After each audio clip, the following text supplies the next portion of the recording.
Bienvenidos a este tercer Ateneo Clínico que organizó la Sociedad Argentina de Nutrición. Gracias primero a la sociedad por participarnos y convocarnos, y también agradecer a nuestras disertantes de hoy. Un gusto tenerlas acá, a la licenciada Melanie Karlovich. Ella es licenciada en nutrición, diplomada en obesidad. Es miembro del grupo de trabajo de obesidad infantil y adolescente de la SAN. Actualmente nutricionista de investigación clínica en CINME, que es el Centro de Investigaciones Metabólicas, y le damos la bienvenida también a la doctora Marisa Armeno, que es médica pediatra, especialista universitaria en nutrición infantil y doctora en medicina. Actualmente investigadora principal en CINME también, Centro de Investigaciones Metabólicas en Obesidad Infantil, con 20 años de experiencia en el manejo de la obesidad pediátrica.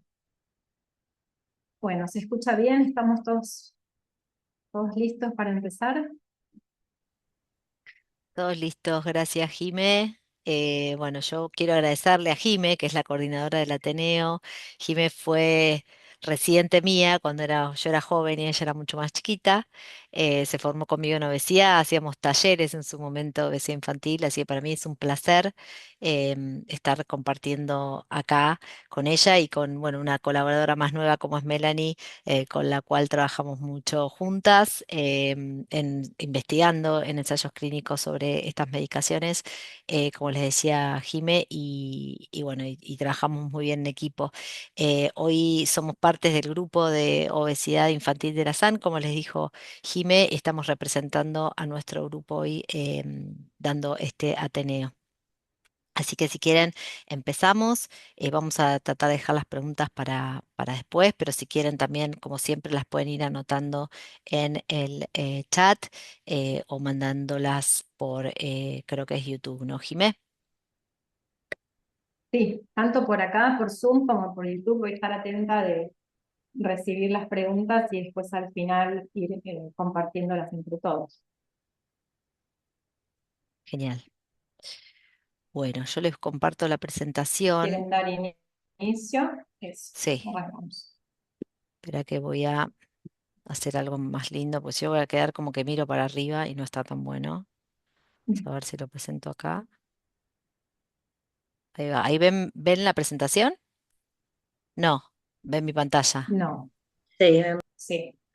Bueno, entonces lo vamos a poner arriba y quedaré mirando para arriba, no importa. Ahí va. Bueno, la idea del Ateneo de hoy era hablarles un poco y actualizarnos un poco todos sobre qué es lo que está pasando con los agonistas de GLP-1 en obesidad pediátrica y adolescente. Vamos a hablar un poco sobre la evidencia, o hacer foco en la evidencia que hay hasta el momento sobre estas medicaciones en pediatría, cuáles son las reales indicaciones, em, cuál es nuestra realidad en la Argentina, qué tenemos, qué no tenemos, qué vamos a tener, y qué recomendaciones y qué desafíos nutricionales tenemos cuando abordamos a estos chicos, estos pacientes. Estos son nuestros conflictos de interés. em, de ambas. Y el panorama local de la obesidad pediátrica en la Argentina, según la encuesta nacional de nutrición y salud ENIS 2 de los años, de hace ya 6 7 años, nos habla de un panorama bastante desolador, ¿sí? 41% de exceso de peso en niños y adolescentes es la prevalencia, un 20% de obesidad en esta población, y un 13% de exceso de peso en menores de 5 años. Lamentablemente, la Argentina presenta la mayor prevalencia de sobrepeso obesidad infanto-juvenil de la región de Latinoamérica. Y esto es fuente también de no solo de la encuesta de Leni, sino también de UNICEF del año pasado. Y ante esta realidad, tenemos que pensar en estrategias de tratamiento. Lamentablemente, la prevención sería lo ideal, pero parecería ser que no está funcionando. Así que hoy en sí, además, esta charla vamos a hablar sobre tratamiento. Y las estrategias de tratamiento en obesidad pediátrica desde hace 20 años están basadas en los cambios en el estilo de vida, ¿sí? Y esta es la base de esta pirámide y sigue siendo válido esto incluso hasta hoy. Todos los consensos y las sociedades internacionales hablan que esta es la base de tratamiento, los cambios del estilo de vida, y que cuando estos autodirigidamente no funcionan tanto, tienen que pasar a ser llevados a cabo por equipos especializados. Y de ahí, todos estos años nos fuimos manejando con cambios en el estilo de vida para tratar la obesidad de los chicos y adolescentes. Y para los casos más graves y con bastante controversia en pediatría, está el recurso de la cirugía bariátrica, por supuesto. Eh, mm, que la realidad es que en pediatría está muy cuestionado, no es el objetivo de la charla de hoy, pero en los últimos años también, a raíz de la experiencia, las publicaciones, y el manejo y el expertise de los cirujanos en obesidad más pediátrico, más adolescente, se ha, digamos, en todo el mundo es una cirugía que se realiza para casos severos, y ya se han estipulado qué tipo de pacientes y en qué momento estos pacientes son candidatos para cirugía. Y que por supuesto tiene, como en adultos, un gran éxito en relación al descenso de peso. Y entre estas intervenciones de los cambios en el estilo de vida y la cirugía bariátrica, en realidad durante muchos años no tuvimos mucho más como herramienta terapéutica, ¿sí? Y hoy quizás sí tenemos a la farmacoterapia, que viene como a llenar esa brecha, ¿no? A ocupar ese espacio que tanto pedíamos y tanto necesitábamos para los pacientes, que sí, que pueden lograr cambios en el estilo de vida, pero que no necesitan una cirugía bariátrica. Bueno, hoy los fármacos ocupan ese lugar y van a tener, yo creo que desde ahora en más, un lugar muy interesante como herramienta terapéutica. ¿Y por qué ahora? Por esto, porque cumple este rol de estar en la brecha terapéutica. Si antes había solo estilo cambios en estilo de videocirugía, hoy ocupa este lugar intermedio y permite esto escalonar el tratamiento según la severidad y las comorbilidades de nuestros pacientes. En el año 2023, para los pediatras pasó algo muy interesante, que fue se publicó la primera guía de tratamiento de la American Academy of Pediatrics, una guía digamos, de consenso y con evidencia grade, o sea, con evidencia científica. Em, y esta guía cambió un poco la manera de ver la obesidad infantil y pediátrica. Y desde esta Academia de Pediatría ponen el foco en reconocer que la obesidad en pediatría es una enfermedad crónica, que es progresiva y que es recidivante, y que requiere una intervención activa, porque en pediatría siempre lo que nos pasó fue que no nosotros los especialistas que nos dedicamos a esto, pero sí había un gran miedo a comenzar tratamiento en pediatría o a hacer tratamiento en un chico con obesidad. Y estaba el famoso watchful waiting, ¿no? Esperemos porque ya va a pegar el estirón, esperemos a ver qué pasa, ¿no? Y esto, la Academia Americana de Pediatría dice, esto no va más, no observamos más a los pacientes a que peguen el estirón, no los esperamos más, vamos a hacer intervenciones activas porque la evidencia dice qué es lo que tenemos que hacer y que esto es lo que hay que hacer, que hay que intervenir. Entonces, el abordaje pasa de prevención aislada al tratamiento estructurado, ¿sí? Y esto da un gran aire en el sentido de, bueno, es verdad, tenemos que intervenir, tenemos que hacer algo y tenemos herramientas ahora para eso. Estos fármacos, hay algunos que ya están aprobados por la FDA, y ahora vamos a ver cuáles están aprobados acá en la Argentina en ANMAT. Hay algunos que tienen una gran eficacia, en algunos casos comparable a lo que puede pasar con una cirugía bariátrica, y obviamente que este es el marco nuevo en cuanto a la evidencia científica y a la posibilidad de tener este tipo de herramientas para integrar la farmacoterapia a la práctica clínica.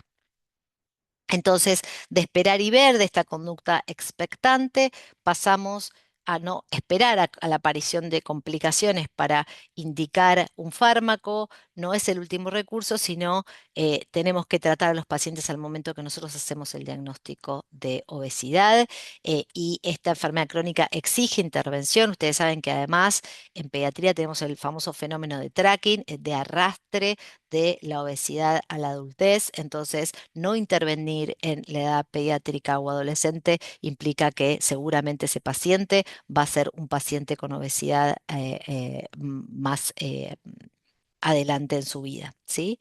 Y hoy por hoy quizás la base de la pirámide va a pasar a ser cambios en estilo de vida con farmacoterapia de manera combinada. Y que por supuesto esta decisión tiene que ser compartida con la familia desde el inicio, ¿sí? Nosotros en el 2021, ustedes piensan que el consenso de la American Academy of Pediatrics se publicó en el 23, las han, hemos tenido como una acción bastante anticipada, quizás, y ya en el año 21, como sociedad científica, publicamos el Consenso Argentino de Obesidad en Adolescentes a cargo de la doctora Kowalski y varios de nosotros, eh, y publicamos esta guía integral sobre tratamiento de obesidad en estos chicos y dijimos, la verdad es que en mayores de 12 años podemos ofrecer farmacoterapia, y nos pusimos de acuerdo los expertos, habiendo buscado también evidencia científica en chicos con índice de masa corporal mayor a 30, que tuvieran comorbilidades, y que debíamos ofrecer farmacoterapia en chicos mayores de 12 años con índice de masa corporal mayor a 35. Y en ese momento no lo decían muchas guías ni lo decían muchas sociedades científicas. Así que la verdad que fue bastante nuevo, digamos, desde el punto de vista de la evidencia, que nosotros hayamos impulsado empezar a mirar y a utilizar estas herramientas de manera sistemática en chicos con mayores de 12 años con índices de masa corporal altos. ¿Sí? Y pensamos eso, que teníamos que considerarla como una opción temprana, teniendo siempre en cuenta, por supuesto, el grado de comorbilidad, de obesidad, de comorbilidad y antecedentes previos, ¿sí? Este es el consenso que les decía, esta guía de práctica clínica de la American Academy of Pediatrics, que es muy importante, tiene muchísimos recursos, pero básicamente ellos dicen en mayores de 12 años debemos ofrecerla directamente asociada a tratamientos de cambio de estilo de vida, y de 8 a 11 podemos ofrecerla según las indicaciones de cada fármaco y el juicio clínico. O sea, ustedes piensen que esta guía se dirige directamente a los pediatras generales, ni siquiera estamos hablando de una guía para especialistas. Estamos hablando de una guía para pediatras, que quizás es de las sociedades científicas más grandes del mundo, la American Academy of Pediatrics, ¿sí? Entonces dicen, el cambio de fondo es esto, la obesidad debe tratarse como enfermedad crónica, no mirar, no mirar y esperar. Y la intervención se inicia al diagnóstico, no cuando recién aparezcan las complicaciones. El tratamiento tiene que ser intensivo y temprano. Tenemos que combinar la terapia de estilo de vida lo más intensivamente posible, no demorar esta indicación si no hay disponible más de 26 horas de terapia conductual, porque otra de las cosas que pasaba, y yo daba charlas hace unos años y hablábamos de esto, que era, bueno, ¿en qué centro o en qué lugar uno puede ofrecer una terapia de cambios de estilo de vida que tenga semejante volumen de más de 26 horas o más de 52 en realidad horas de intervención, que se sabe que es la que está aprobada para lograr una disminución de índice de masa corporal clínicamente significativas, más de un 5 o más de un 10%, ¿sí? O más de un 0,2 de Z-score. O sea, eso era un punto que, digamos, mismo cuando armamos las guías de bariátrica, me acuerdo que la discusión era, bueno, si el paciente hizo un año de tratamiento intensivo de obesidad y no logró ningún cambio, entonces podría ser evaluado por cirugía bariátrica. Y yo lo que me peleaba con todo el mundo decía, pero ¿dónde el paciente puede hacer 52 horas de tratamiento anuales para lograr semejante disminución de masa corporal? Ni en Argentina ni en ningún otro lado. Entonces, como lo que se sabe, la evidencia está en que es tanto el volumen de intervención necesaria en cambios de estilo de vida y es tan difícil lograrlo, ¿sí? Lograrlo y hacerlo, no solo por un tema de cobertura, sino también por, digamos, por disponibilidad de equipos multidisciplinarios, etcétera. La realidad era como, bueno, dejábamos a los pacientes medio sin hacer nada, porque bueno, no, si no haces esta intervención, en realidad no podés pasar al siguiente paso que sería farmacoterapia. En realidad esa intervención el paciente no la estaba recibiendo en ningún lado. Lo mismo pasaba con cirugía bariátrica, ¿sí?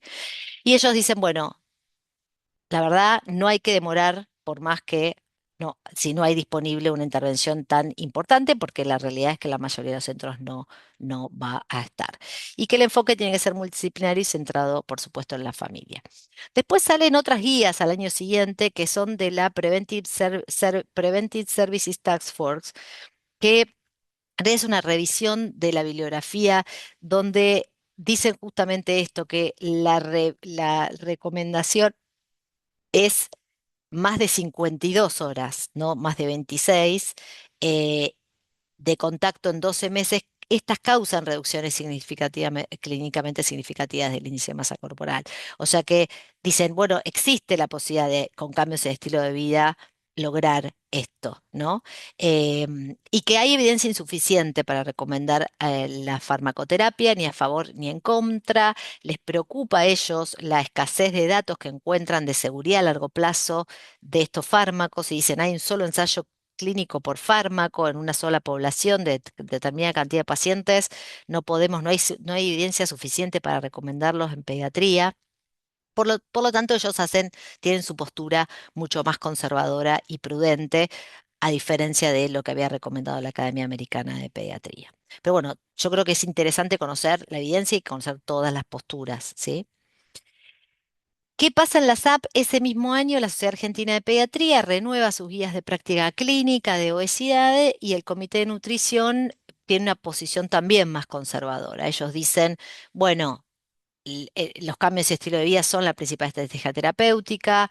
Existe tratamiento farmacológico y quirúrgico, pero las indicaciones son muy precisas. Tiene, por supuesto, una postura más conservadora que nosotros de la SAN o de la Academia Americana de Pediatría, pero ellos enfatizan que también es una obesidad crónica, la obesidad es una enfermedad crónica y que hay que garantizar el acceso a esta medicación y el seguimiento interdisciplinario. Estas son entonces todas las posturas de las guías y ahora quiero contarles un poco cuál es el panorama de los fármacos disponibles en nuestro país, porque a veces uno lee revisiones y hay otros fármacos que acá no están, fentermina, topiramato, por ejemplo, está en Estados Unidos y acá no está. O sea que yo traje solamente los que están aprobados en Argentina. Está el semaglutide, la liraglutide, está aprobada no solo en mayores de 12, sino también incluso en chicos de 6 a 11 años.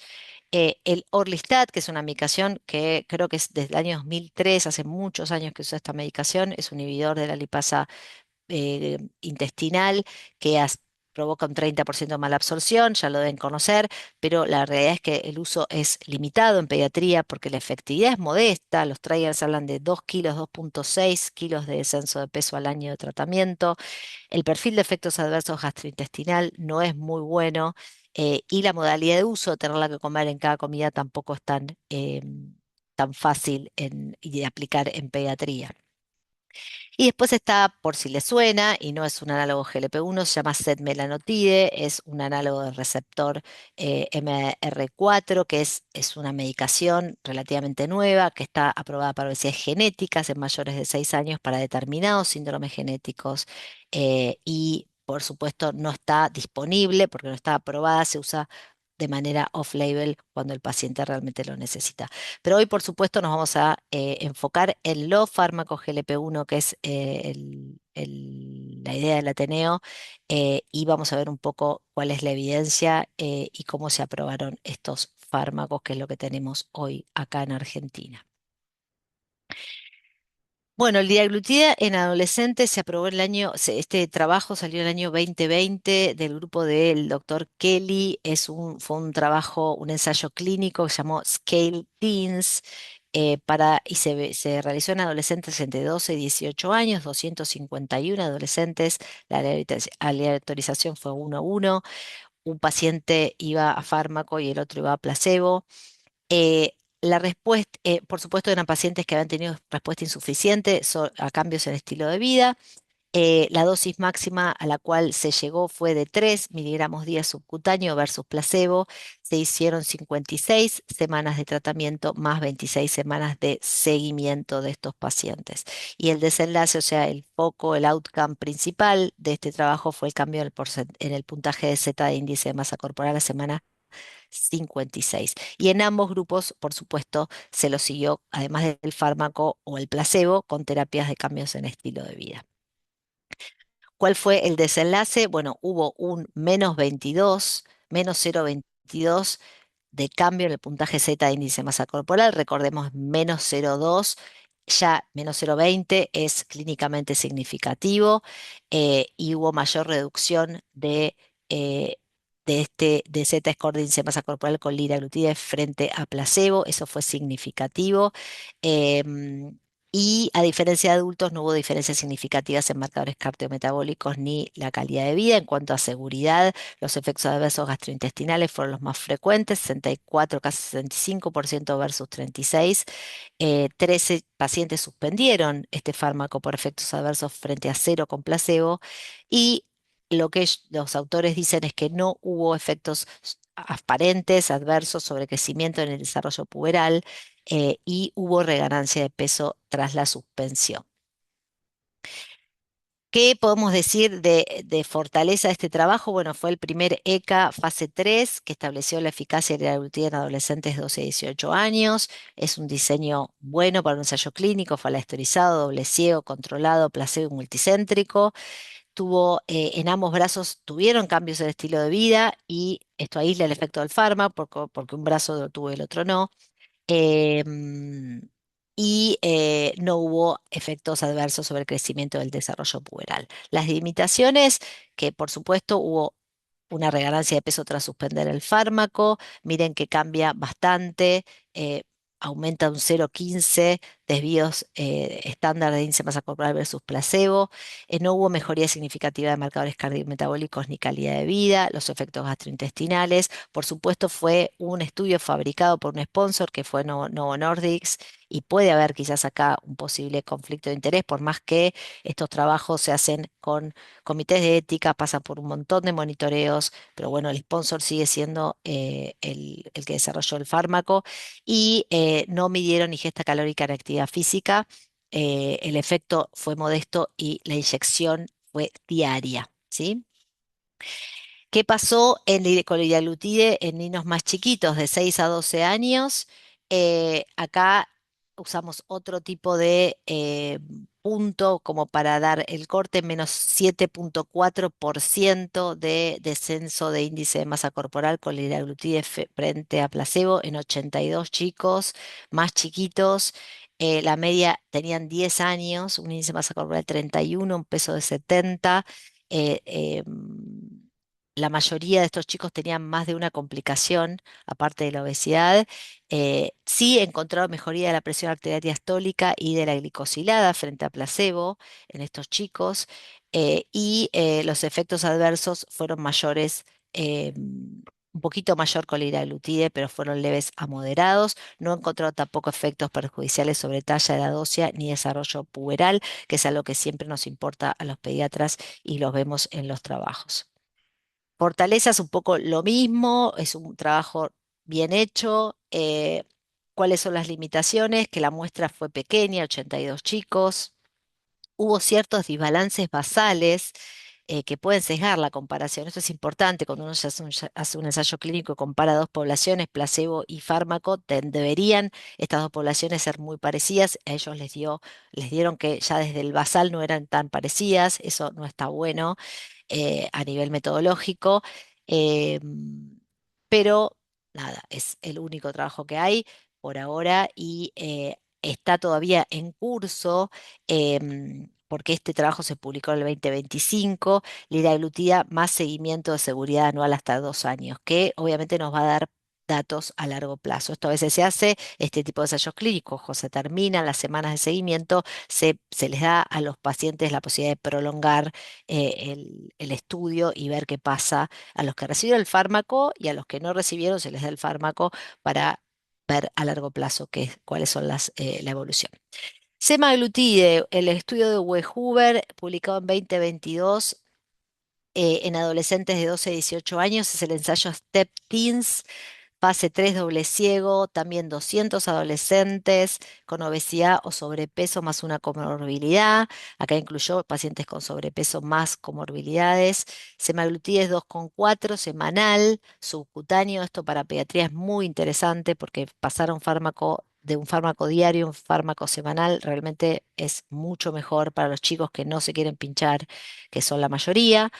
Em, y por supuesto lo que se vio fue el cambio porcentual de descenso de índice de masa corporal. Entonces, ¿cuánto bajaron los pacientes? 16,7% de índice de masa corporal a la semana 68. Como verán, es mejor todavía el descenso de peso que con liraglutide.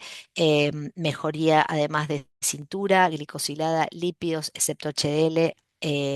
Una de las enzimas hepáticas y calidad de vida medida por cuestionario validado. Esto es muy interesante lo que hicieron. Efectos adversos gastrointestinales, sí, un poco mayor que el placebo, graves, casi iguales. Sí, detectaron 5 casos de enfermedad vesicular aguda, colecistitis con semaglutide frente a 0 con placebo. Ustedes saben que la posibilidad de colecistitis es mayor si los descensos de peso son grandes o bruscos. Habría que ver cuáles estos pacientes, qué es lo que pasó, pero bueno, evidenciaron, esto es el primer reporte de este tipo de fármacos que se hace en pediatría con colecistitis, fue en este trabajo con semaglutide. También fortalezas, el trabajo está bien, mejoró además esto de factores cardiometabólicos, perímetro de cintura, glicosilada, lípidos, hepatograma y calidad de vida. No es nada menor esto en la adolescencia. em, y la mayoría completó el estudio con dosis semanales y tampoco tuvieron indicios de afectar el crecimiento. Como les dije, las limitaciones, los efectos gastrointestinales, vómitos, náuseas y diarrea, que es un poco también lo que vemos en la práctica. La realidad es que depende cómo uno lo aplique. Si quieren, después hablamos un poco de esto, pero nosotros estamos viendo, yo por lo menos en lo personal, estoy viendo muy pocos efectos adversos de estas medicaciones. La generalización podría llegar a ser limitada según este estudio porque era predominio femenino, había más más chicas adolescentes que varones y baja diversidad étnica. Eso podría limitar un poco, generalizar el estudio. La validez externa y por supuesto también es un trabajo de Novo Nordisk. Después de una semana de su publicación, la FDA aprobó el semaglutide para obesidad en adolescentes de 12 años o más. Esto fue casi inmediato y fue una buena noticia para estos chicos. Esto un poco para mostrarles la diferencia, pero si miramos los tres trabajos, los tres ensayos clínicos con las dosis que les conté, vemos que los respondedores logrando más de un 5% de descenso de índice de masa corporal, ¿sí? De media de cambio de índice de masa corporal, em, fueron 46% los chicos más chiquitos con liraglutide, quizás un poco mejor incluso que los más grandes, y 73% de los chicos lograron más de un 5% de reducción de índice de masa corporal con semaglutide. Entonces, hoy por hoy estamos viendo que ya en Argentina podemos usarlo desde octubre del 2025. em, la verdad que da una pérdida de peso muy interesante, con un perfil de seguridad aceptable y con algunas mejorías de las comorbilidades también.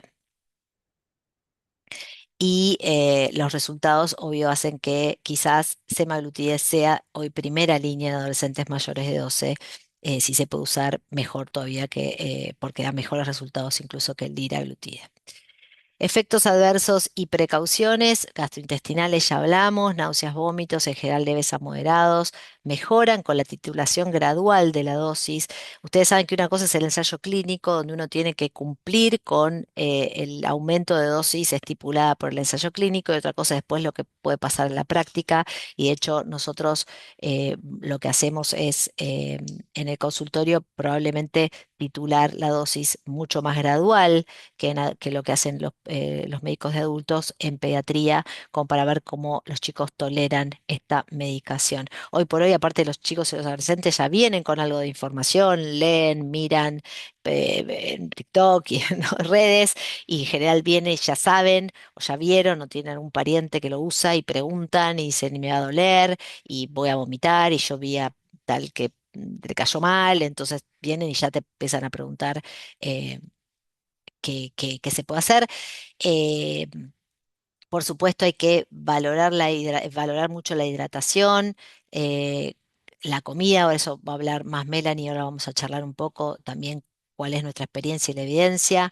Evaluar antecedentes psiquiátricos y de trastornos de conducta alimentaria, esto es muy importante en pediatría, y por supuesto las precauciones específicas de los fármacos que son iguales a los adultos. ¿Qué pasa en chicos chiquitos entonces? Bueno, tenemos solo la liraglutida aprobada por la FDA en chicos más chicos. La Academia Americana de Pediatría dice puede ofrecerse en chicos más chicos, pero la evidencia en la realidad es limitada, muy limitada. Hay casos graves, yo digo, tengo chicos incluso de 8 años medicados con semaglutide, o sea, la realidad es que cuando uno tiene experiencia hay casos que uno lo usa de manera off-label porque hay chicos que realmente lo necesitan, incluso a edades muy tempranas, y eso es lo que estamos haciendo la mayoría de los especialistas que nos dedicamos a esto. Pero bueno, siempre con mucho cuidado y con experiencia, ¿no? Previa. Y obesidades genéticas y sindrómicas, la setmelanotide que ya hablamos, se está estudiando también algunas obesidades hipotalámicas. Este fármaco es muy interesante también, no es un GLP-1, pero es un fármaco muy interesante que probablemente tengamos muchas novedades el año que viene, porque se está estudiando también en otras aplicaciones, y por supuesto esto sí es de resorte del especialista, porque hay que estudiar a los chicos, hay que ver cuál es la genética, y esto lo hacemos en chicos con obesidades de inicio temprano, hiperfagia grave. Eh, ¿Qué pasa con estos fármacos? Por supuesto que la reganancia de peso empieza al suspender el análogo, así que también lo planteamos desde el principio. Uno a veces puede plantearse, bueno, ¿qué pasa en pediatría? Es un chico, va a estar con esta medicación toda la vida. Bueno, son todas cuestiones que hoy por hoy las estamos conversando ya desde el vamos con las familias. Donde también le hacemos mucho hincapié en los cambios de estilo de vida, porque la medicación no es todo, puede ayudar, pero no es todo, y los chicos tienen la ventaja de que pueden crecer también y mejorar bastante su peso y su talla haciendo un tratamiento adecuado incluso antes de la adolescencia, y estos fármacos ayudan. Pero digamos, lo que se sabe de esto a largo plazo es muy poco, que los estudios todavía no nos dicen qué puede pasar con la discontinuación. Lo que sabemos por los protocolos es que, como ven acá, el porcentaje de índice de masa corporal aumenta apenas uno discontinúa el fármaco.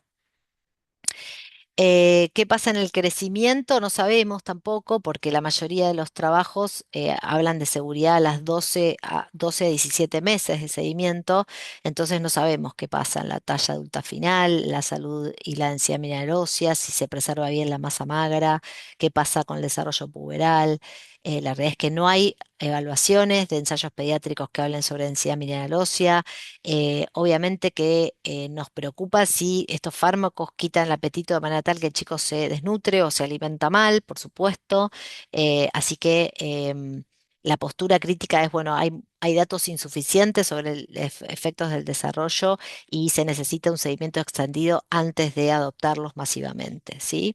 Y otros suelen decir, bueno, no, el chico realmente esta obesidad le está causando tantos problemas de salud, tantos problemas a su autoestima, tantos problemas mecánicos en su desarrollo, que es mejor usarlos ahora para evitar esas complicaciones también. Entonces, no hay un consenso, ni hay evidencia que nos diga una cosa o la otra. Yo creo que es manejo individual y criterio clínico, ¿sí? Por supuesto, evaluamos la respuesta de los pacientes, hay que medir esto, hay que saber con qué índice de masa corporal el chico empieza, y tiene y cómo es su evolución en el tiempo con estos fármacos. Em, por supuesto, hay que evaluarlos cardiometabólicamente, hay que evaluar el crecimiento, como siempre en pediatría, cómo tolera, cuál es su estado de ánimo, cuál es su conducta alimentaria previa, y cuánto vamos a continuar este tratamiento. Costo-acceso es un gran tema, la realidad es que es un problema porque estos fármacos son todavía de costo muy elevado, y no hay cobertura, por lo tanto terminan siendo resorte de gente que tiene el acceso económico para comprarlos. Pediatría no tiene ningún tipo de reintegro de ninguna prepaga, de ninguna nada. Entonces, realmente es un tema para pensar, porque esto obviamente que profundiza las disparidades si solo accede quien tiene recursos, porque además sabemos que los pacientes quizás que más lo necesitan son los que menos recursos tienen, y no hay manera de ni muestras gratis, ni pedir descuentos, ni que el Estado por ahora la cubra. O sea que hay un largo camino acá por recorrer, para abogar por la cobertura de este tratamiento en pediatría. Esto ya lo vimos, entonces tenemos muchas controversias en este tema, no hay certezas. eh, Hay guías y evidencia que dice hay que ser más agresivos y recomendar farmacoterapia apenas tenemos el diagnóstico, y incluso en chicos chicos. Hay otros que dicen no hay evidencia, no hay evidencia a largo plazo, es una medicación crónica, hay que esperar. Eh, Empezar en chicos más chiquitos de 12. ¿Qué hacemos? ¿Qué hay? ¿Qué no hay? ¿Qué podemos hacer? Por supuesto, son tratamientos costosos y desigualmente disponibles, y eso es un tema que a mí, la verdad, me genera bastante pensar, y pensar de qué manera esto va a cambiar en nuestro país. Y, y a veces, este es el otro tema, ¿no? También interesante que leía en una de las revisiones. Bueno, damos igual el fármaco si el paciente no hace los cambios en estilo de vida, ¿no? Si lo damos o no, si lo indicamos o no, o qué hacemos en ese caso, ¿no? Un paciente con obesidad que tiene complicaciones y que no hace absolutamente nada y nunca sigue las recomendaciones. ¿Qué hacemos? ¿Lo damos el fármaco o no lo damos? Bueno, hay mucho planteo de controversia según los pacientes. ¿Cuál va a ser el futuro próximo? Bueno, hay muchos fármacos en estudio en pediatría, está tirzepatide, que es un agonista dual HIP y GLP-1, y hay ensayos pediátricos en curso. Los resultados de este fármaco en adultos dio una pérdida de peso superior incluso a la semaglutide con menos efectos adversos, así que es muy interesante ver los resultados que se van a plantear con el uso de tirzepatide. Con Melanie estamos trabajando en protocolos con esto. Semaglutide oral para chicos también podría servir, podría mejorar la adherencia, la aceptabilidad del tratamiento porque no hay que pincharse. Las futuras terapias combinadas y el setmelanotide que ya lo hablamos. Bueno, investigación en pediatría hay un montón, hay necesidades críticas para sacarnos un montón de dudas y tener la evidencia. ¿Qué pasa a largo plazo? ¿Qué pasa con la salud ósea? ¿Qué pasa con la composición corporal? ¿Qué pasa con la pubertad? ¿Qué hacemos con la conducta alimentaria y la salud mental de muchos chicos? ¿Qué pasa en pacientes con trastornos psiquiátricos graves y esta medicación? ¿Qué estudios hay de efectividad en mundo real, ¿no? Aparte de estos que los ensayos clínicos que les mostré, la duración óptica y las estrategias de discontinuación del fármaco tampoco las sabemos, y por supuesto sería muy interesante saber algo de predictores de respuesta, qué pacientes van a responder al tratamiento y cuáles no. 10 mensajes para llevar a casa, igual va a seguir Melanie, pero bueno, la obesidad es una enfermedad crónica, tratamiento tiene que ser inmediato, no esperar y ver, esa es mi postura, la de la American Academy of Pediatrics también. Hay otras sociedades científicas, como les mostré, que no piensan así. Hay varios fármacos ya disponibles para adolescentes. semaglutide, gran pérdida de peso, fármacos requieren uso prolongado, se regana el peso si se suspende, no demorar la farmacoterapia por falta de terapia conductual intensiva. A veces pasa al revés, que uno empieza la farmacoterapia y el paciente después puede engancharse con los cambios de estilo de vida. Me ha pasado varias veces esto. Efectos gastrointestinales, tener cuidado, titularlo más lento que en adultos puede ayudar a evitar efectos adversos seguramente. Y bueno, faltan datos de seguridad a largo plazo, costo y acceso son barreras mayores, y la decisión tiene que ser compartida con la familia y el abordaje siempre multidisciplinario entre las licenciadas de nutrición, nosotros los médicos clínicos. Y ahora sí, me callo, la dejo a Mel, que va a contarles sobre la parte de alimentación en los pacientes que usan estos fármacos. Bueno, gracias Mari. Buenas tardes. Bueno, la idea un poco ahora es hablar de cómo la alimentación y el manejo dietoterápico de estos pacientes que utilizan análogos GLP-1 ayudan a complementar y hasta a mejorar estos tratamientos. Como bien dijo Mari, empezamos a pensar en la farmacoterapia y en el estilo de vida como algo que van de la mano y no escalonado, y eso nos cambia también un poco el panorama de cómo abordamos desde la nutrición, las licenciadas, a estos pacientes.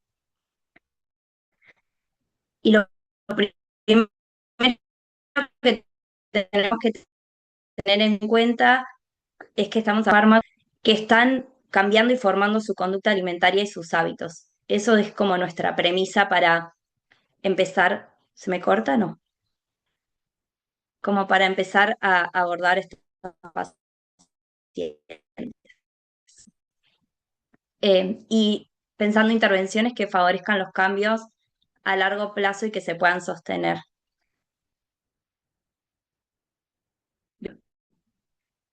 Conocemos cómo funcionan los GLP-1 y cuál es el mecanismo, que son fármacos que disminuyen el apetito, aumentan la saciedad y retrasan el vaciamiento gástrico. Y eso genera desafíos en nuestros pacientes y los vuelve más vulnerables a algunos riesgos nutricionales. Por ejemplo, son chicos que tienden a saltear comidas o a tener rutinas desordenadas por la falta de apetito, entonces por ahí se pasan largos ratos sin comer. El que disminuya el apetito no mejora la calidad nutricional, no siempre la mejora, entonces hay menos apetito con comidas de mala calidad. Hay mayor riesgo a que haya deficiencia de micronutrientes esenciales, que más adelante lo vamos a ver. Y uno de los riesgos más importantes, que es la pérdida de masa magra, y entonces eso también cobra importancia en estos chicos. Y en esto que decías al principio de que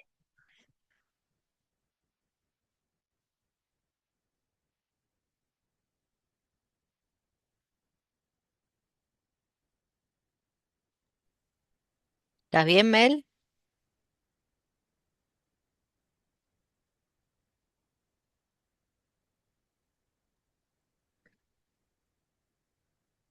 O acá yo. estoy, se me Ah, desconectó, no sé.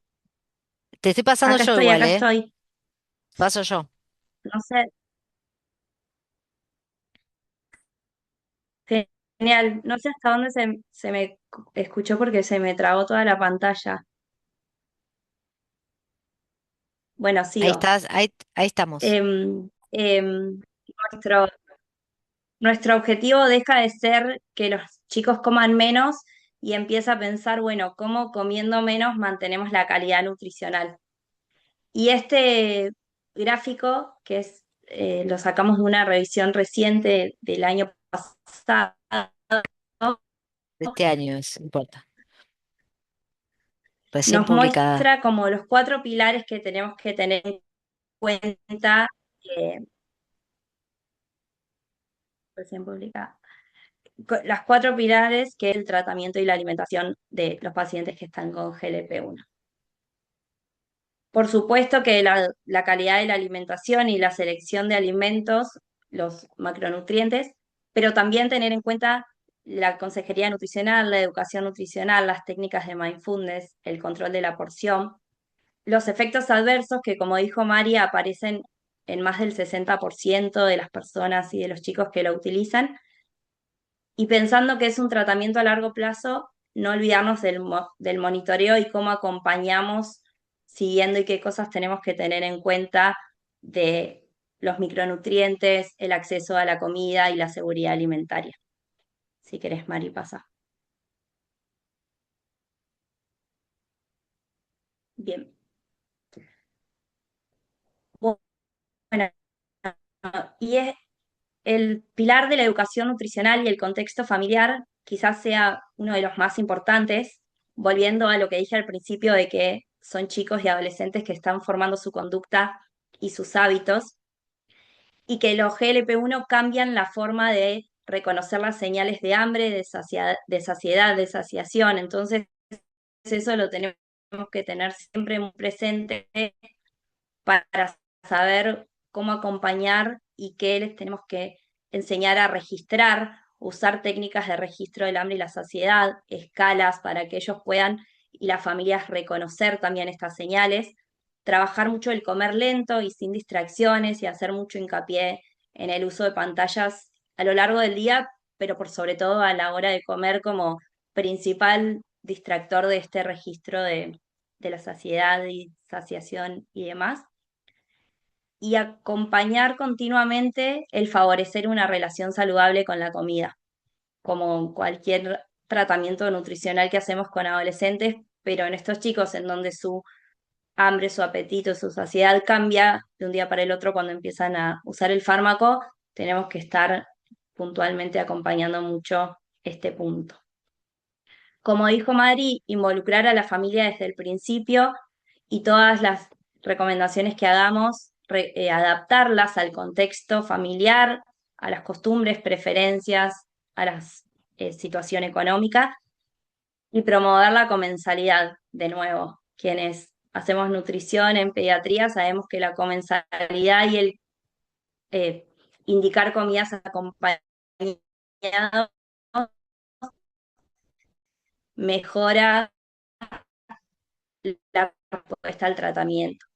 Tenemos que estar atentos a eso, a dejar de pensar que tenemos que poner mucho hincapié en que coman menos, porque eso lo van a hacer por el fármaco. Pero bueno, ¿cómo acompañamos esa disminución del apetito? ¿Cómo va a ser el plato? Trabajar con el método del plato, la distribución de nutrientes, pensar en que son chicos que probablemente tengan que comer más cantidad de veces para comer menos cantidad y estar muy atentos a que ellos también puedan reconocer esas porciones. Pasa, Mari, si querés.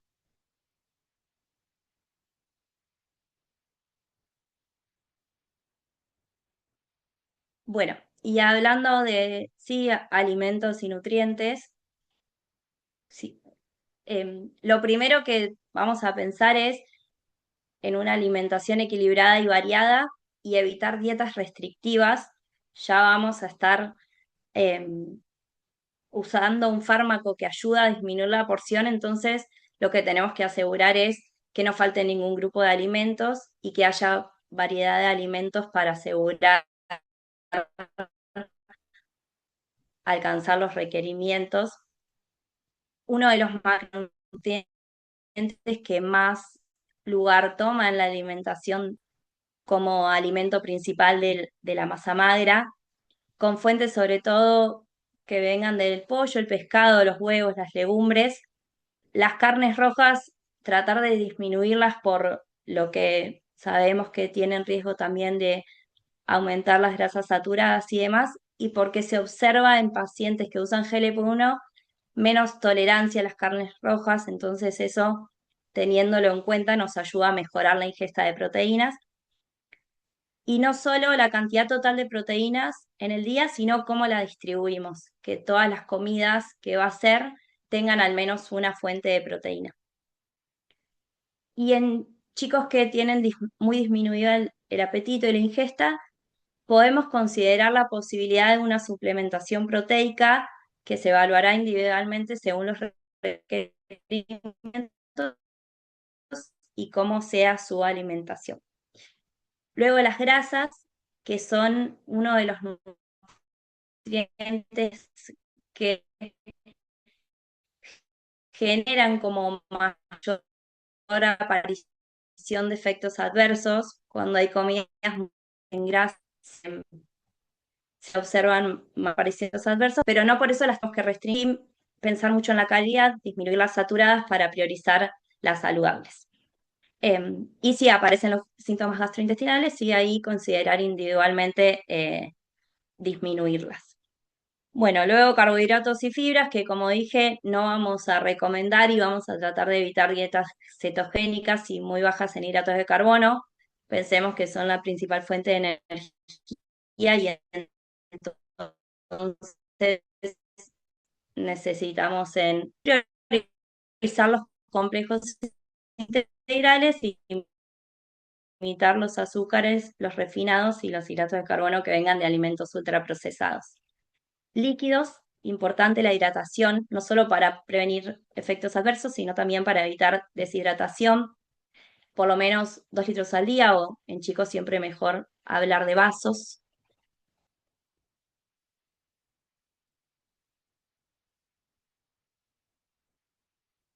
Y como dije antes,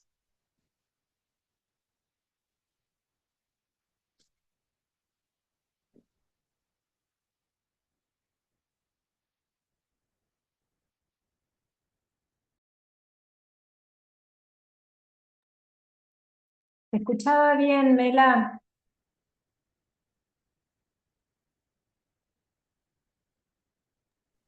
¿Te acá escuchaba estoy, bien, eh? perdón, Ahí abrí la estás. puerta porque el wifi se me va y viene.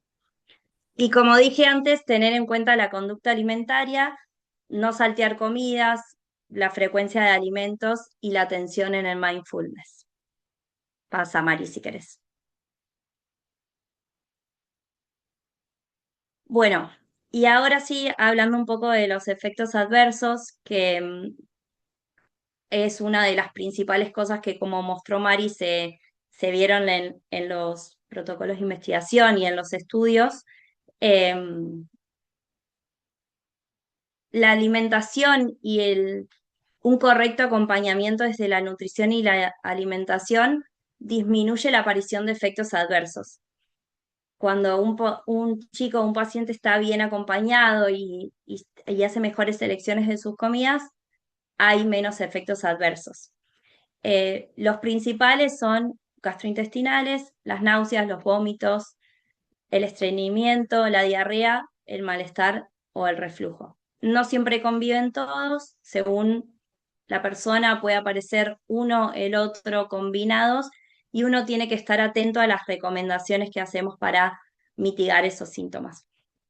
Es siempre el comer con más frecuencia y menor volumen va a ayudar a que desaparezcan los síntomas, sobre todo de náuseas y vómitos, porque la cantidad de mucho volumen en el estómago empeora ese síntoma. Y tener en cuenta, bueno, el aporte de fibra, sobre todo si hay diarrea o constipación. La recomendación de las guías es no evitar la fibra, sino hacer una selección de fibra e ir incorporándola gradualmente. Y el otro efecto adverso, muy importante en adultos, pero también sobre todo en chicos, porque son chicos que están en crecimiento y desarrollo, es la pérdida de masa magra.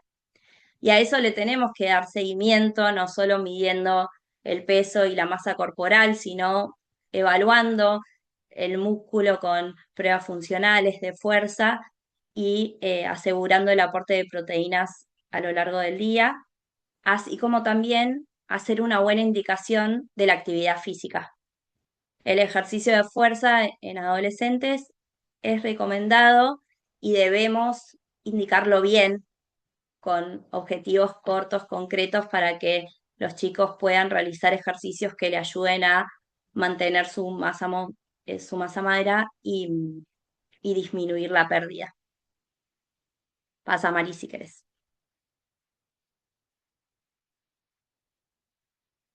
Bien, y por último, pensando en tratamientos a largo plazo y en tratamientos que acompañen el crecimiento de los chicos, debemos ser muy atentos al monitoreo tanto de los micronutrientes como de la aparición de también estos efectos adversos y síntomas, poniendo principal atención en los nutrientes críticos de la niñez y la adolescencia, como son la vitamina D, el calcio, el hierro.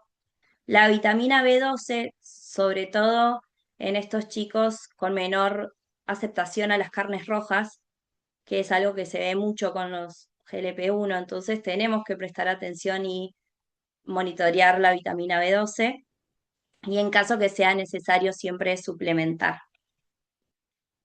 Y tener en cuenta que hoy hay mucha más evidencia de adultos que de pediatría y muchas veces el error que cometemos es extrapolar lo que sabemos de adultos al paciente adolescente que llega al consultorio y eso no siempre es apropiado y muchas veces lleva al fracaso del tratamiento. Entonces es importante adaptar y ser conscientes de que estamos tratando a chicos adolescentes y, por ejemplo, no hacer indicaciones que pueden empeorar la relación con la comida, la conducta alimentaria, como por ejemplo comer solo cuando aparece hambre o restringir grupos de alimentos, como dije antes. Y nuestro objetivo siempre tiene que ser el crecimiento, el desarrollo, la calidad nutricional y agrego la formación de hábitos saludables a largo plazo.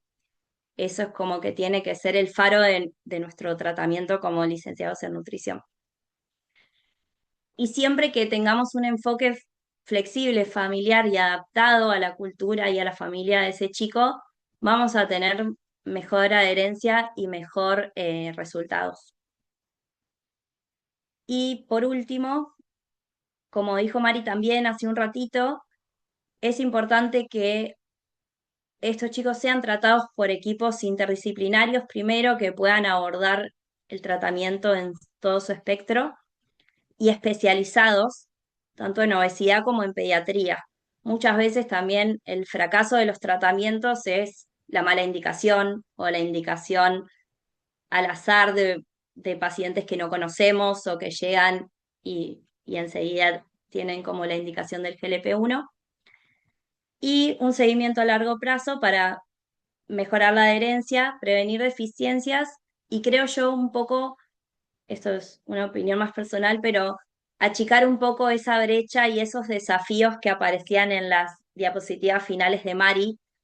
Creo que cuando hacemos un tratamiento interdisciplinario y bien acompañado, un montón de interrogantes desaparecen y nos podemos permitir un tratamiento con mejores resultados.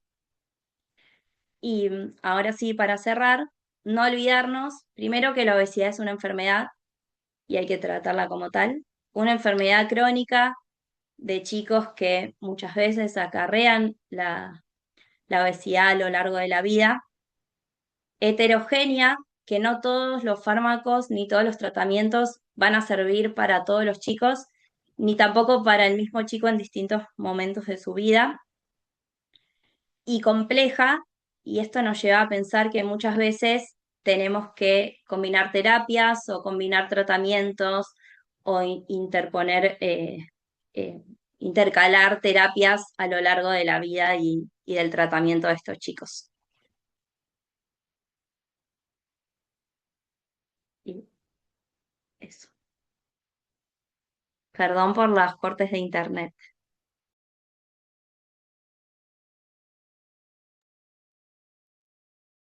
Perfecto.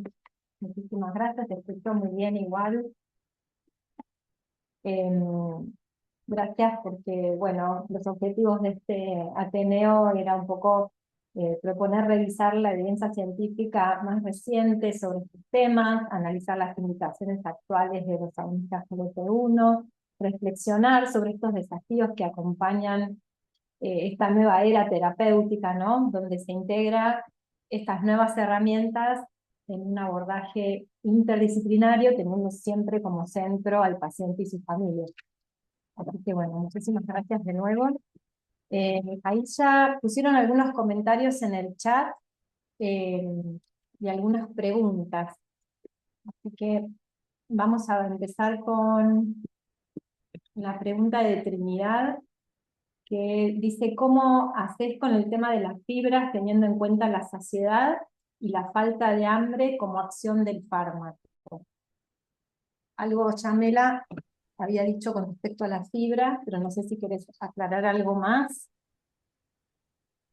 Y ahí con la fibra muchas veces lo que se trata es de incluirla por ahí en almuerzo y cena más gradual y en colaciones o en esto de que tenemos que aumentar la frecuencia, usar ahí alimentos con mayor aporte de fibra para asegurar por ahí en las comidas principales de almuerzo y cena el aporte de proteína y que, no sé, como no compitan los dos nutrientes que más saciedad dan. Entonces, en las comidas más pequeñas, en colaciones, incluir ahí fibra, alguna fruta, alguna verdura, algún cereal integral para asegurar también el aporte de fibra a lo largo del día. Perfecto, gracias Mela. Después hay otra pregunta que dice, en relación a la presencia de colecistitis con fármacos GLP-1, la indicación de ecografías hepáticas y de control, ¿estaría indicada? Mari, estás muteada. Sí, no, a ver, no hay ninguna guía que diga cada cuánto hay que hacer ecografías de control paciente con GLP-1. Yo creo que es un tema de manejo clínico. Nosotros hacemos de rutina a un paciente con diagnóstico de obesidad o sobrepeso para evaluar hígado graso y evolución de eso. Entonces, en general, una ecografía previa al tratamiento tenemos, que eso para mí es importante, de ver de dónde partimos. Y después yo creo que para evitar los efectos adversos de estos fármacos hay que hacer las cosas bien, ¿no? No es dejar la droga y olvidarnos del paciente, sino estar muy encima. Y esto de la titulación, veo que hay varias preguntas sobre la titulación. En realidad, la titulación del fármaco, si es semaglutide, eh, es como, digo, como está en el fármaco, es 2,5, se va subiendo a 5 y todo. Digo, no es que se cambia la dosis, lo que a veces cambiamos es la frecuencia, en vez de subirlo, cambiar la dosis al mes, esperamos otro mes Ujú. más, según la evolución del paciente, o 3 meses, si el paciente sigue bajando de peso con esa dosis o tiene síntomas gastrointestinales y no se adapta, bueno, uno deja la misma dosis quizás más tiempo de lo que en realidad estaría recomendado, y eso sería una titulación más lenta. Con la titulación más lenta y el trabajo de cambios en estilo de vida, el trabajo interdisciplinario, estar trabajando mucho en la alimentación de ese paciente, qué elige, qué prioriza, y en la actividad física, como decía Mel, también uno lo que va haciendo es una adaptación del paciente al nuevo estilo, a la nueva rutina, a los nuevos cambios, y permite que el cuerpo se vaya adaptando, vaya el chico creciendo, pero a su vez vaya cambiando un tejido por otro. eh, y, em, y uno se asegure que lo que pierde el paciente es grasa corporal y no masa muscular. Ustedes saben que además los chicos necesitan determinada cantidad de proteínas para crecer, entonces uno no quiere detener el crecimiento de nadie, por lo tanto, digo, el trabajo es el mismo que uno podría llegar a hacer en adulto para los que preguntan por adultos, pero una versión más lenta y más, como somos los pediatras, quizás miramos mucho más detenidamente un montón de cosas que quizás en adultos uno no se fija tanto. Me parece que la titulación más lenta y la mirada más integral del paciente eh, nos permite eso y evitar efectos adversos, pues yo creo que la colecistitis también en estos pacientes se ha dado por el descenso brusco de peso. Entonces, hay que evitar ese tipo de descensos bruscos de peso para no perder masa muscular, para no afectar la velocidad de crecimiento y para evitar la colecistitis, por supuesto. Gracias, Mari. Bueno, tenemos, con respecto a los gramos de proteínas diarias, preguntan si se indica a 1,2 gramos por día, un poco lo que venían hablando también. Sí, Mel. 1,2 gramos por kilo por día, siempre que no haya enfermedad renal y ahí se prioriza la enfermedad renal. Bárbaro. Después, otra pregunta, ¿a partir de qué índice de masa corporal se inicia GLP-1? Bueno, en pediatría nosotros el índice de masa corporal lo miramos en percentilos, ¿sí? No es como adultos que tienen un punto de corte. Todavía no hay un punto de corte de 30K o más de 35, ¿sí? No es como donde la talla ya es final, ¿está bien? lo que hacemos es ver los percentilos de índice de masa corporal y, por supuesto, en percentilos mayores a 97 o 99, depende de las tablas que nosotros sigamos, con diagnóstico de obesidad, estaría indicada. O con mayores a 85, que sería percentilo mayor a 85, sería diagnóstico de sobrepeso con comorbilidades. Esas son las indicaciones establecidas, digamos. Bien, Martina Conti pregunta sobre, ¿se refiere a aumentar el fraccionamiento? Pero si tiene una saciedad precoz, no me queda tan claro. María, algo ya explicaste de esto de la titulación, no sé Sí, si... no el fraccionamiento, digo, no fraccionar la dosis, sino empezar con la dosis. Lo que pasa que, bueno, a veces puede pasar que el paciente esa dosis sea mucho y uno tenga que dilatarla un poco más. Es decir, bueno, en vez de cambiar la dosis a la semana, uno espera 10 días o 15 días y ahí recién o repite la misma dosis o después la cambia más adelante. ¿Se entiende? O sea, en vez de hacer la titulación semanal, uno puede hacer una titulación a los 10 días o a los 15 días con la misma dosis, seguir con la misma dosis en vez de un mes, 2 meses o 3 meses y después eh, subir el fármaco. Digamos, uno va acompañando al paciente, ¿sí? No hay una regla para todo. Yo lo hago muy individualizado esto, depende cómo el paciente tolere. Si el paciente vuelve después de un mes de haber tenido una dosis de semaglutide, por ejemplo, de 2,5 y no tuvo ningún tipo de efecto adverso y el descenso de peso fue bueno o moderado y da para subir, se sube, digamos, y si no, se deja un poco más. ¿Está bien? Perfecto. No Acá sé si, preguntan, si la sí. pregunta se refería a eso o al fraccionamiento de comidas. Por las dudas lo respondo de comidas Ah, también. dale, bárbaro. Eh, Hablamos de fraccionamiento para evitar grandes volúmenes acumulados en una sola comida y evitar entonces dejar platos sin terminar o alimentos que aportan más nutrientes sin comer. Entonces las recomendaciones son más cantidad de comidas, menos volumen en cada comida, considerando que esas cantidades de comida aporten los nutrientes necesarios. Así que un poco por eso se recomienda aumentar el fraccionamiento para poder disminuir el volumen en cada ingesta. Genial. Gracias, Mel, por tu aporte también. Era válido también. Después, con respecto a las proteínas, también preguntan si la suplementación con proteínas en polvo, con las marcas reconocidas, si hay alguna experiencia en alguna marca en particular. En estar... Sí, no, las marcas conocidas funcionan bien. Siempre lo importante es fijarse el aporte de azúcar. Por ejemplo, ahí preguntaban la avena, va bien y utilizarla solo no como una indicación de base, sino solo como algo que acompaña y que complementa a las personas que no llegan con los alimentos a cubrir el requerimiento proteico. Bien. Preguntan Pía Oviaño, ¿hay alguna evidencia sobre efectos secundarios en tiroides en niños? No hay No, estudios, ¿no? A la preguntaron actualidad. dos efectos adversos secundarios en tiroides. No, o sea, saben que la contraindicación de todos estos fármacos es cáncer, antecedentes personales o familiares de cáncer medular de tiroides, pero bueno, no tiene nada que ver con la función tiroidea. Y en realidad pasa al revés, ¿no? La tiroides mejora con la obesidad, cuando mejora la obesidad de los pacientes, por lo menos en pediatría, así que no. Y también preguntaron otra pregunta sobre efectos adversos oculares, que tampoco ninguno de estos ensayos clínicos en pediatría por ahora hay ningún tipo de reporte de daño ocular o efecto adverso ocular específico en adolescentes. Bárbaro.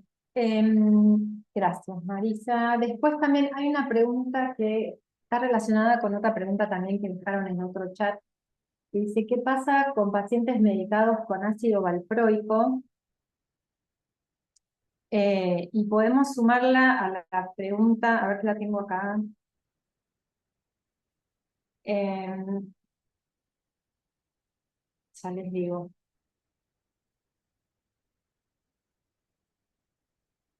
Que dejaron en niños con tratamiento con medicación psiquiátrica, aripiprazol, risperidona o carbazepina, con claro impacto sobre el apetito y el riesgo de obesidad y sus comorbilidades, ¿hay algún consenso sobre prevención de enfermedad metabólica?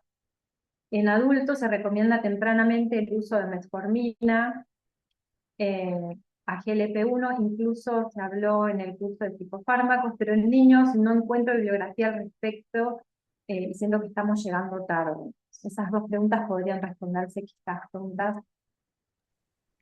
Sí.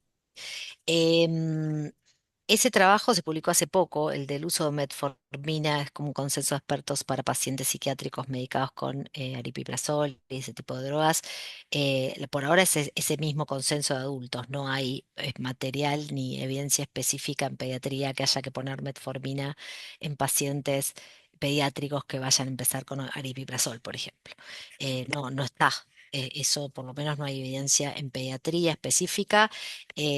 Tampoco con el uso de drogas como el ácido valproico. El ácido valproico en algunos pacientes da hambre y aumento de peso. Supongo que por eso lo preguntan, pero yo no leí nada de GLP-1 interacciones farmacológicas todavía en pediatría.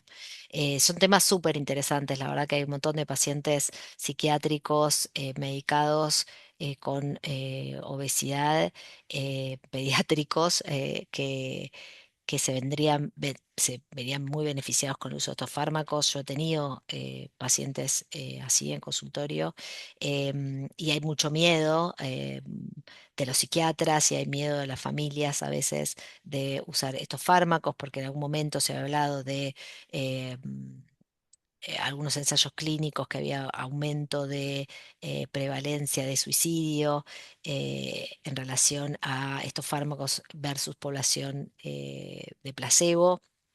La verdad es que no hay ningún tipo de evidencia de eso, pero sé y entiendo que tanto los psiquiatras como los padres en este tipo de casos todavía están más reticentes a usar la medicación en algunos casos.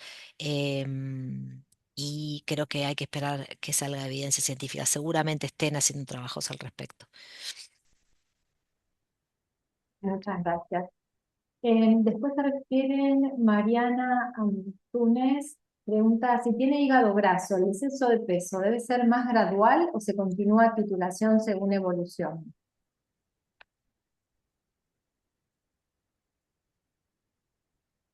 Como es la pregunta, si tiene hígado Si tiene graso, el hígado descenso de peso graso tiene que ser más gradual. o se continúa la titulación según la evolución del paciente. No, yo creo que en realidad yo lo pensaría medio al revés. Si tiene hígado graso y tiene una comorbilidad y una complicación como esa, habría que ser un poco más agresivo en el tratamiento.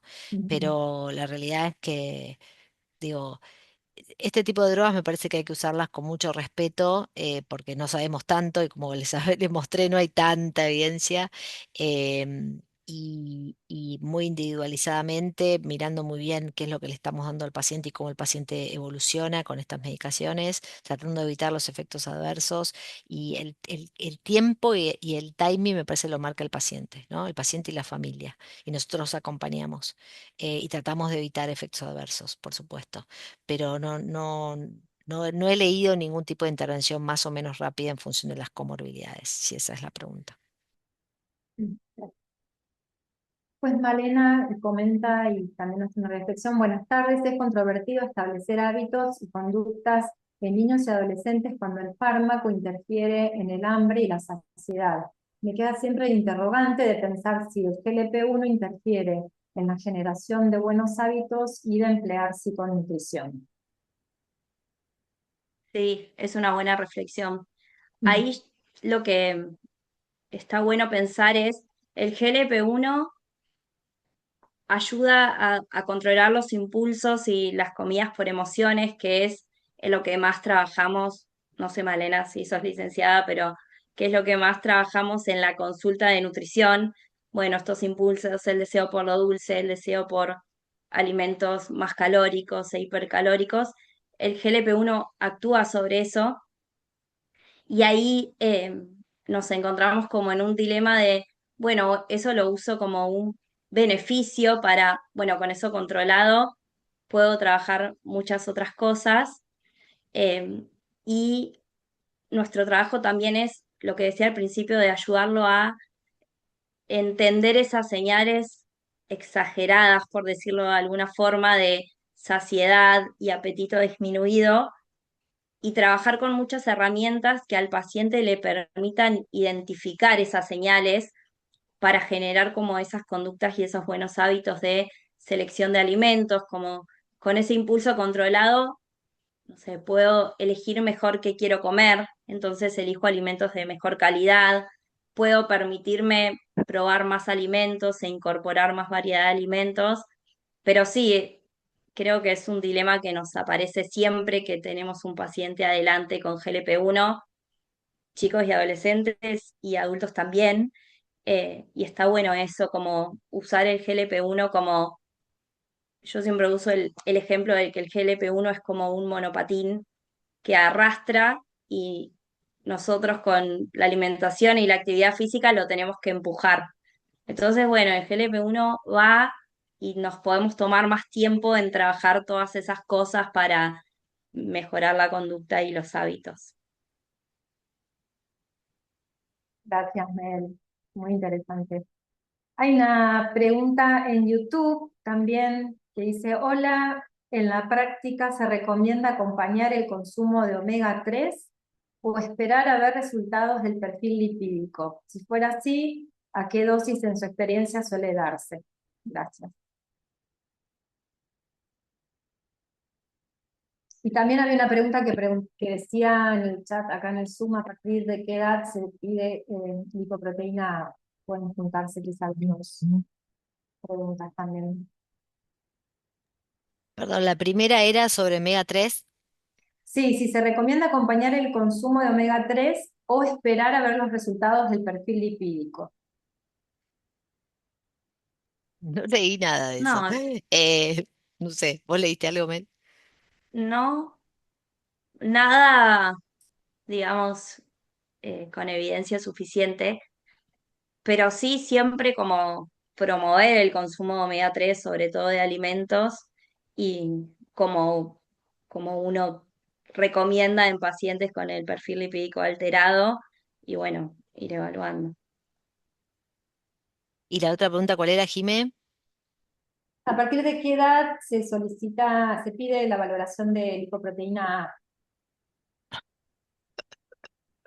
Ah, Tan de eh, moda la Está lipoproteína muy de A. moda, sí, Sí, no sé, pero la bueno, verdad no revisé el último consenso de lípidos, creo que es el mismo de la otra vez, el que teníamos de antes. Está súper controvertido el tema de la LPA, porque tampoco sabemos qué hacer si encontramos una LPA alta en pediatría, así que es súper controvertido.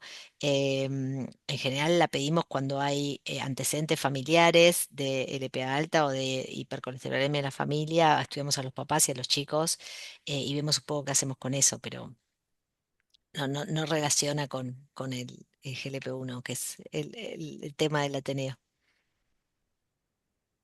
gracias Marita. Bueno, después acá, ¿desde qué edad se puede iniciar tratamiento farmacológico? Eso, bueno, ya lo expusieron un poco en el Ateneo, en la disertación. ¿Solamente el índice de masa corporal es el índice para indicar el fármaco? ¿Se usan otras valoraciones de composición corporal? Pregunta Florencia Poco. Mira, en realidad en pediatría está muy validado el índice cintura-talla, ¿sí? Más de 0,5 habla de índice cintura-talla aumentado y es un índice bastante interesante. Nosotros lo usamos hace muchos años y de hecho hay trabajos publicados que correlacionan índice de cintura-talla alterado en pediatría con índices de inflamación de bajo grado en estos chicos. Así que es un buen índice y la otra cosa que también que uno puede hacer es usar bioimpedancia, creo que hay una pregunta ahí en el chat para medir un poco composición corporal. Ustedes saben que no es una medición directa de grasa o de masa muscular, es bastante indirecto el método, etcétera, pero yo siempre digo que para mí el impedanciómetro, cuando uno lo compara y lo mide al paciente en la misma situación, eh, longitudinalmente puede comparar intrapaciente No porque los datos de ese impedanciometro no los pueda comparar con los datos de las tablas, que también se puede hacer, pero no más que nada no para compararlo con datos poblacionales, sino con la evolución del mismo paciente.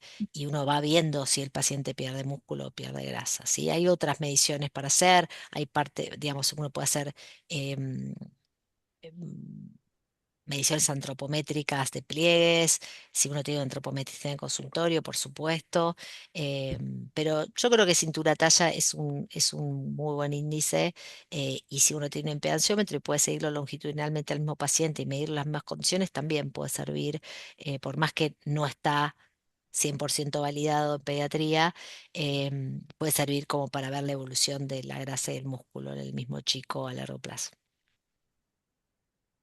Óptimo. Bueno, ya vamos con las últimas preguntas. Desde su experiencia, ¿fue posible cubrir las necesidades nutricionales, principalmente de proteínas, solo desde la alimentación, teniendo en cuenta la disminución del apetito con este tipo de tratamiento?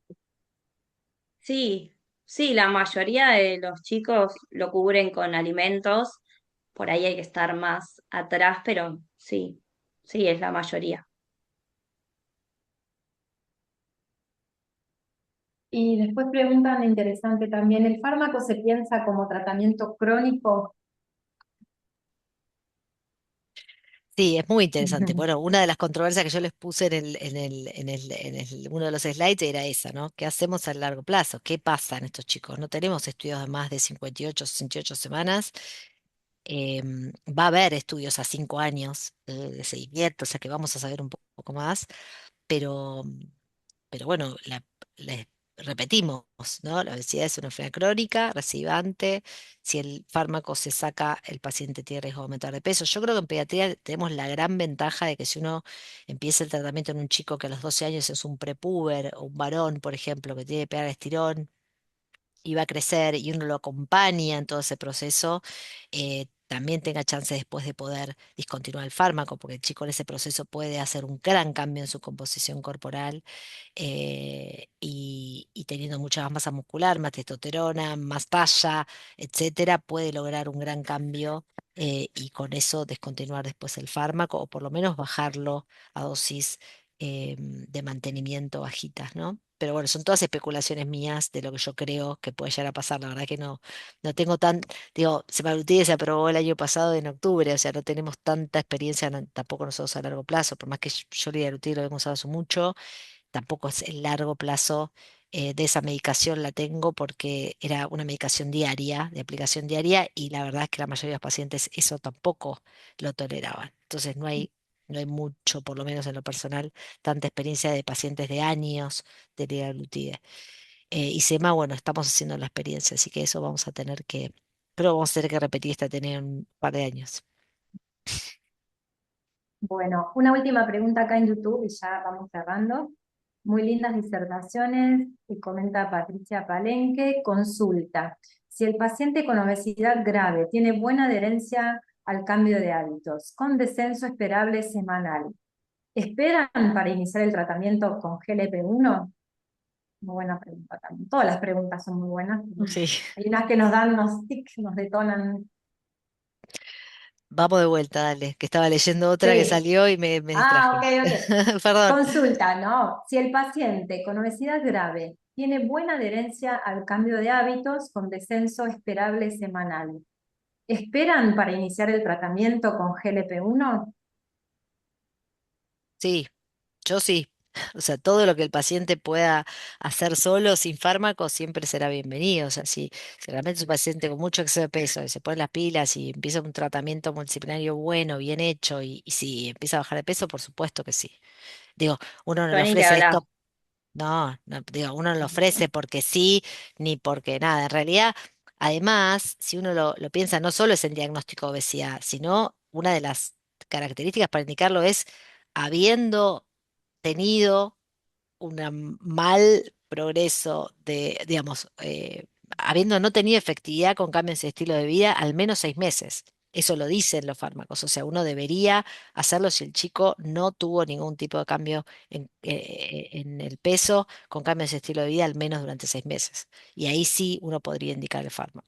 Digo, no es paciente con obesidad, primera elección, va al fármaco, como se está haciendo mucho en adultos, por ejemplo, ¿no?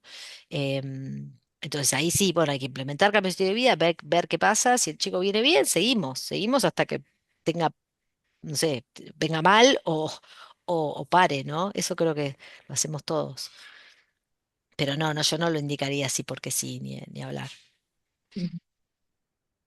Bueno, Hay ahora sí la otra última. preguntita Hay una más que interesante, está, última, la sí. última, Si hay sobre la resistencia a la metformina, sí. insulina, sí. Si hay resistencia a la insulina, ¿se indica metformina más GLP-1 o puede usarse solo en el análogo? Calculo que Buena es esa por el tema pregunta. gastrointestinal también, ¿no? Por los efectos adversos. Sí, buena pregunta. La verdad es que si uno sabe que yo, por lo menos, lo que hago es si uno sabe que em, digamos, esa resistencia a la insulina, la causa es el sobrepeso o la obesidad, sabe que con el GLP-1 va a mejorar esa resistencia a la insulina, entonces no sería, no habría indicación para dar dos cosas, ¿no? Darle metformina más GLP-1 y además por las interacciones gastrointestinales, como dice Jimé. Em, Digo, si en cambio, si es solo resistencia a la insulina y tiene sobrepeso leve y no provoca un cambio en su estilo de vida, uno puede empezar con metformina, probar con cambio de estilo de vida. Si el chico se pone muy activo y mejora la resistencia a la insulina, se queda así, se queda ahí, o sacarle incluso la metformina, y si no, bueno, se prueba con GLP-1. Yo en general no suelo usar las dos cosas juntas, pero bueno, eso lo hago yo. Bueno, ¿Estamos? creo que estamos. Sí. Bueno, muchas Bueno, gracias. sí, 8:30. Muchísimas gracias por estar. Gracias, Marisa, Melanie, un honor tenerlas, escucharlas como siempre. Y bueno, seguramente nos reencontraremos a la breve, en poco tiempo. Gracias a todos por estar presentes hoy. Gracias por participar, comentar y Gracias. preguntar. Nos enriquece a todos. Buenas noches.